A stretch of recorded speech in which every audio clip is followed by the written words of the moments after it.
안녕하세요. 오늘 저희가 좀 깊게 파볼 자료는요.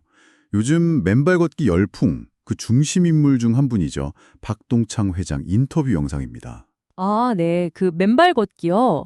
이게 그냥 유행인가 싶기도 한데 왜 많은 사람들이 신발을 벗고 땅을 밟는 게 건강에 그렇게 중요하다고 하는지 그 주장의 핵심 근거들을 좀 파헤쳐 보려고 해요. 네, 맞아요. 이 인터뷰 보면 맨발 걷기가 단순히 운동, 이런 차원을 넘어서는 걸로 이야기하죠. 그렇죠. 네.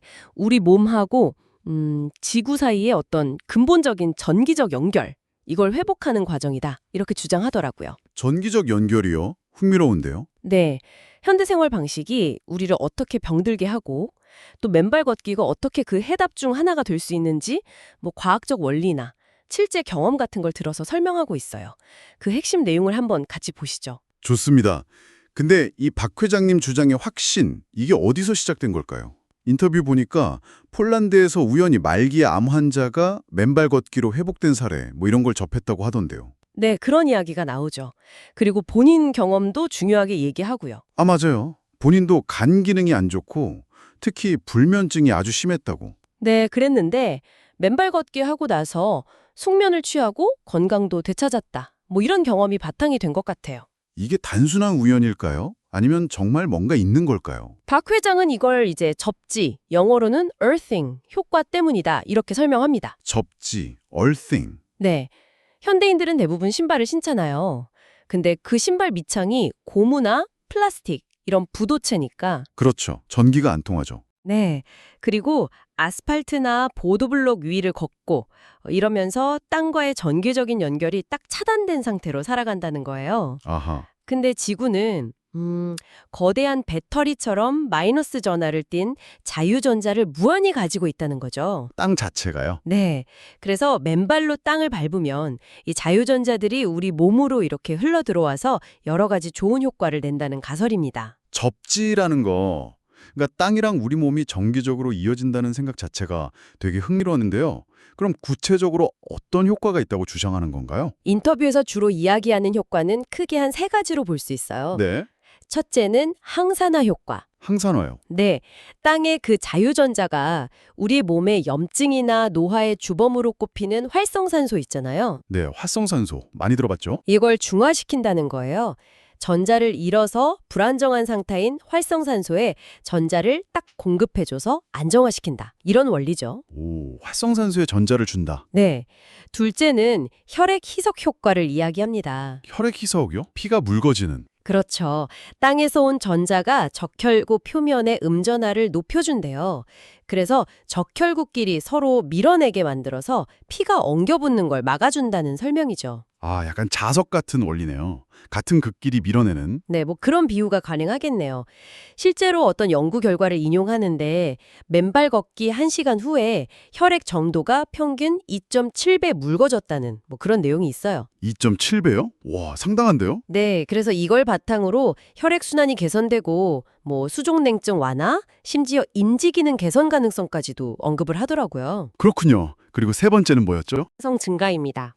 ATP요?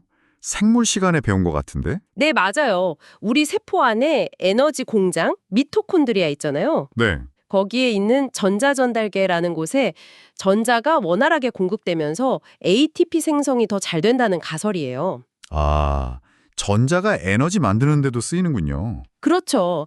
그래서 신발 신고 등산하면 막 방전되는 느낌인데 맨발로 걸으면 오히려 충전되는 느낌을 받는다. 이런 설명을 하죠. 덜 피곤하고 활력이 생긴다는 경험담들이 이걸 뒷받침하는 거고요. 충전된다는 비유가 확 와닿네요. 근데 이런 전기적인 접지 효과 말고 또 다른 중요한 점도 있다고 했죠? 신발을 벗는 것 자체의 이점 같은 거요? 아, 네, 맞아요. 바로 발바닥 아치 기능의 회복입니다. 발바닥 아치요? 네, 특히 요즘 신발들 쿠션 좋은 신발이나 깔창 같은 거 있잖아요. 이런 게 발바닥 아치의 자연스러운 스프링 기능을 좀 억제할 수 있다, 이렇게 지적해요. 스프링 기능이요? 네, 발 아치가 원래 충격을 흡수하고 분산시키는 중요한 역할을 하거든요. 근데 이 기능이 잘 안 되면 그 충격이 무릎이나 허리로 그대로 갈 수 있다는 거죠. 아하, 그렇겠네요. 근데 맨발로 걸으면 발바닥 아치가 원래 설계된 대로 좀 더 유연하게 움직이면서 충격을 효과적으로 흡수해준다는 거예요. 그리고 발이랑 연결된 근육들의 긴장도 풀어주고요. 그래서 뭐 족저근막염이나 무릎, 허리 통증 완화에도 도움이 될 수 있다. 이런 이야기로 이어지는 거군요. 네, 그렇죠. 발바닥 근막에 생기는 염증성 통증, 그게 족저근막염인데 그런 거나 다른 관절 통증 완화에 도움이 될 수 있다. 이렇게 주장하는 거죠. 자, 그럼 오늘 이야기를 좀 정리해보면 이 인터뷰는 맨발 걷기를 단순히 발바닥 지압 이런 걸 넘어서서 지구와의 어떤 전기적인 연결, 즉 접지를 통해서 우리 몸의 근본적인 시스템을 좀 활성화시키는 과정이다. 이렇게 보고 있는 거네요. 네, 그렇죠. 뭐 염증을 줄이고 혈액순환을 돕고 에너지 생성을 늘리는 그런 생리적 이득을 얻고 동시에 발 본연의 기능도 회복하는 과정이라는 주장인 거죠. 우리 몸을 지구에 충전한다는 비유가 참 인상 깊습니다. 네, 이게 어떤 특정 질병을 치료한다라기보다는 현대 생활에서 좀 멀어진 인간 본연의 건강한 상태, 어떤 자연 치유력을 회복하는 근본적인 접근법이다. 이렇게 강조하고 있어요. 뭐 부수적으로 스트레스 완화나 잠 잘 자는 거, 면역계 안정화 이런 효과도 있다고 하고요. 오늘 저희가 살펴본 내용처럼 정말 신발을 벗고 땅을 직접 밟는 이 간단한 행위가 우리 몸의 어떤 건강 시계나 건강 수명에 의미 있는 변화를 가져올 수 있을까요? 네, 직접 느껴보는 게 중요하겠죠. 여러분도 가까운 공원이나 숲길에서 잠시 신발을 벗고 그냥 땅의 감촉을 한번 느껴보시는 건 어떨지 한 번쯤 생각해 보시면 좋겠습니다.